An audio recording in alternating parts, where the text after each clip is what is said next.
Presented by Sensodyne. Ratnakar भाई, एक प्रश्न मेरा आपसे है, बाकी तो आप अपने उत्तर देंगे। कल मैं एक केरल में जो मुस्लिम लीग है आपकी पार्टनर, उसके जनरल सेक्रेटरी को सुन रहा था।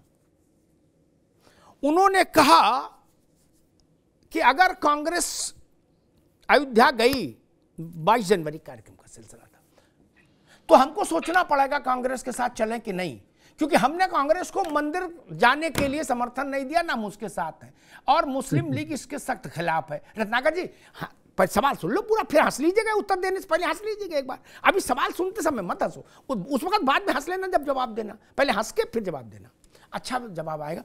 मैं इस बात को, और सीपीएम और सीपीआई दो आपके सहयोगी और हैं जिन्होंने ब्लंटली कहा कि हम नहीं जाएंगे,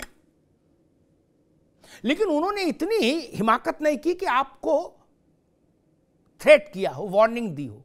मुस्लिम लीग ने तो आपको वार्निंग दे दी कि हम कांग्रेस के साथ इसलिए नहीं कि वो मंदिर में जाए।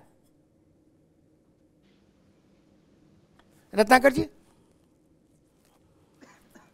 देखिए अमिताभ जी, एक चीज तो मैं बहुत स्पष्ट तौर से कहना चाहता हूं जी। अगर गठबंधन का कोई व्यक्ति किसी तरह का बयान देता हो, उसको कांग्रेस पार्टी के, मैं इस बयान की बात नहीं कर रहा हूं, मैं डीएमके पार्टी का जो बयान आया था वो उसकी बात कर रहा हूं। पहले उस बयान को कांग्रेस पार्टी से जोड़ करके कांग्रेस पार्टी को जो है बदनाम करने की कोशिश की जा रही है, पहले भी की जा रही थी, अभी भी की जा रही है। दूसरी बात यह कहना चाहता हूं, जो इन्होंने जो बयान दिया है मुस्लिम लीग में कि हमने इसलिए समर्थन नहीं दिया है। देखिए, हर पार्टी की अपनी एक विचारधारा होती है और वो विचारधारा से बंधी होती है, और उस विचारधारा को मानने वाले मुसलमान भी होते हैं, हिंदू भी होते हैं, क्रिश्चियन भी होते हैं, सिख भी होते हैं, ईसाई भी होते हैं। ये दूसरे पार्टी के लोग हम की अपनी विचारधारा को किस तरह से माने, ये उनको नहीं कहना चाहिए, मैं तो स्पष्ट तौर से कहूंगा जी।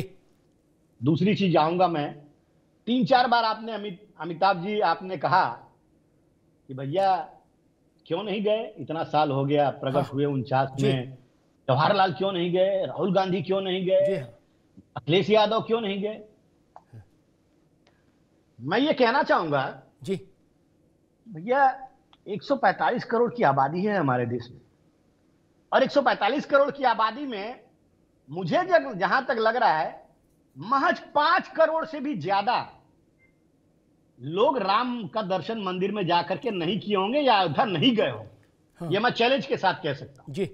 लेकिन बचे जो 140 करोड़ लोग हैं, जिसमें एक मैं भी हूं, मैं ज्योतिर्लिंग तो सारे मैं कर चुका हूं, शिव का जब भी बनारस जाता हूं तब तक ज्योतिर्लिंग का दर्शन करता हूं, लेकिन अयोध्या अभी तक नहीं गया जी। लेकिन इसका क्या मतलब है कि मैं राम को नहीं मानता हूं? अरे मैं तो क्षत्रिय कुलवंशी हूं, हमारे तो पूर्वज प्रभु श्री राम है, अपने घर में पूजते हैं, हर जगह हम लोग पूछते हैं, हम तो कहीं किसी से मिलते हैं तो जय श्री राम कह के मिलते हैं, तो हमारे मन में तो वो भाव है, वो भावना है, और हम राम के लिए जो कुछ करना है उसके लिए समर्पित है। तो ये कह देना कि सिर्फ आप अयोध्या नहीं गए हैं और आप राम को नहीं मानते हैं, ये यथोचित नहीं है, बिल्कुल यथोचित नहीं है। अगर कोई व्यक्ति नहीं गया है लेकिन राम मंदिर के लिए उन्होंने अनेकों कार्य किए हैं, ये मैं अक्षर से आपको बयान करके बता सकता हूं, लेकिन आप मुझे समय नहीं देंगे। दूसरी चीज मैं कहना चाहूंगा, आप कह रहे थे मुहूर्त की बात कह रहे थे अमिताभ जी कि मुहूर्त का बड़ा महत्व होता है। अब मुझे यह बता दीजिए, राम के लिए रामनवमी के दिन से बड़ा मुहूर्त हो सकता है क्या? हो सकता है। रामनवमी जिस दिन प्रभु श्री राम जो है जन्म लिए थे, मैं अब समझ गया बात कि मैं क्या कहने वाला हूं।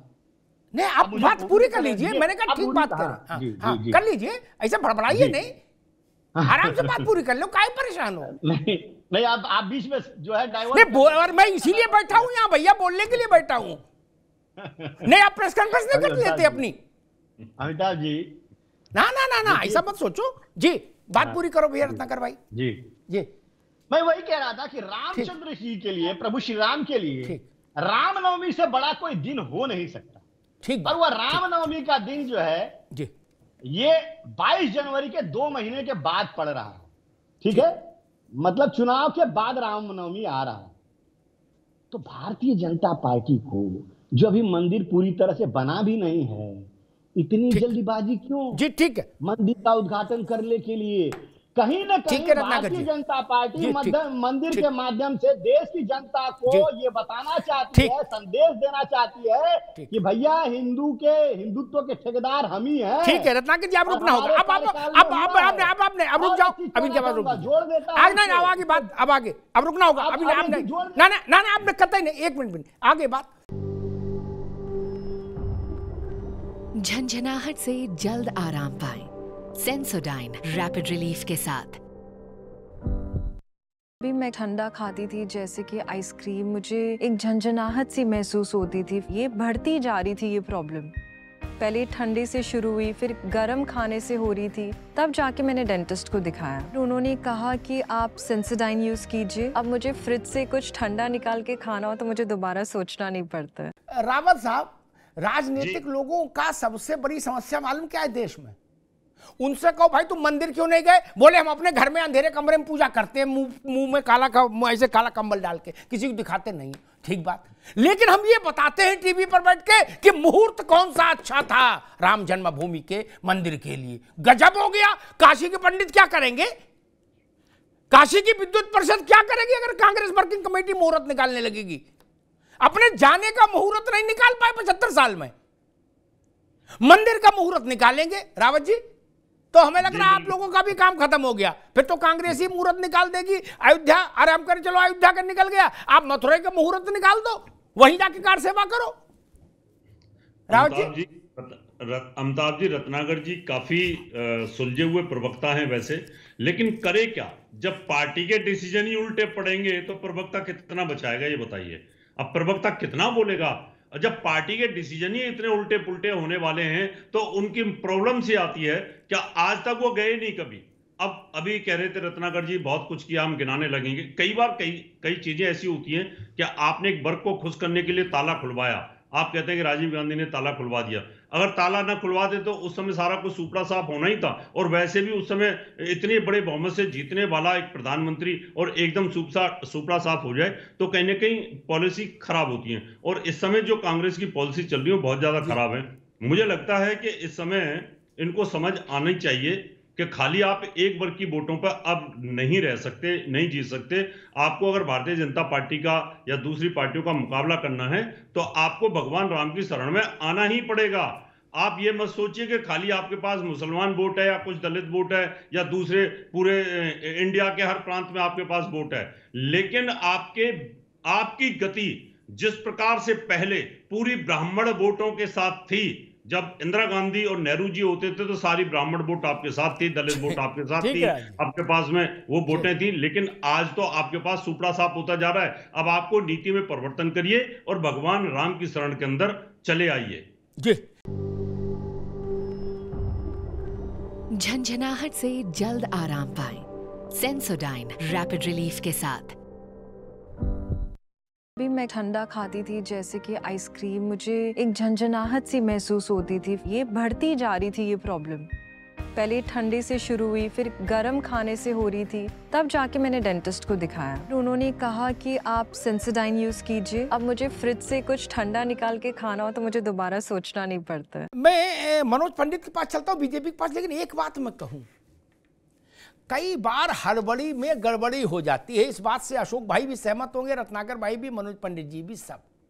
जहां हड़बड़ी हुई तहां गड़बड़ी हुई। कांग्रेस ने एक बार अपना पैर पे कुल्हाड़ी नहीं मारी थी, पैर ले जाके कुल्हाड़ी दे मारा था जब कपिल सिब्बल ने सुप्रीम कोर्ट में यह कहा कि हुजूर 19 के चुनाव तक मुकदमा बंद कर दो। बोले क्यों? बोले चुनाव तक मुकदमा ना चलाओ, आपको मेरी कसम, सुनवाई बंद कर दो, चुनाव बाद कर लेना। खैर सुप्रीम कोर्ट ने उनको लानत मलानत भेजी सिब्बल को, और जो हुआ सो हुआ, फैसला आ गया। फिर कांग्रेस ने दूसरी गलती की, जब अभी उदित राज ने 15 दिन पहले कहा कि ये जो लोकार्पण है इसकी तारीख चुनाव के बाद रखी जाए। मैंने कहा ले अपनी टांग, इनने फिर कुल्हाड़ी दे मारी। अब वोट नहीं आएगा तो फिर हल्ला मचाएंगे जनता पर और मीडिया पर, कहेंगे मीडिया वाले गड़बड़ कर दिए। बताओ, आपके लक्षण भी तो देखो भैया। आप ठंड में अमरूद खाओगे फिर कहोगे जुकाम हो गया, क्यों खाया था अमरूद?